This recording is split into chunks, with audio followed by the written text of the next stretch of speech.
किसी ने पूछा कि बाद वक़्त हम कुरान पढ़ रहे होते हैं या कोई भी किताब, तो सफ़ा आसानी से पलट नहीं रहा होता, तो हम अपने थूक को उंगली पे लगाकर फिर वो पलटते हैं, ऐसा करना कैसा है?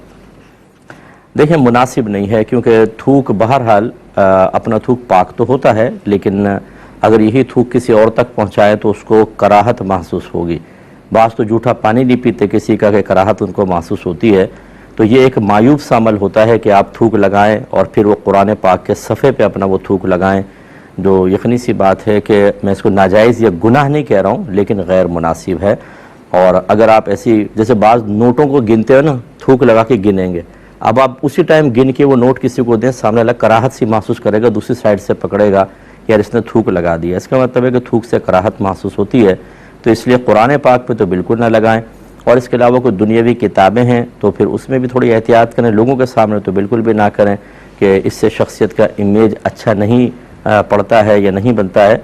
और बाकी अगर दीनी किताबें हैं तो उसमें एहतियात ही की जाए, जैसे कि कुरान पाक के मसले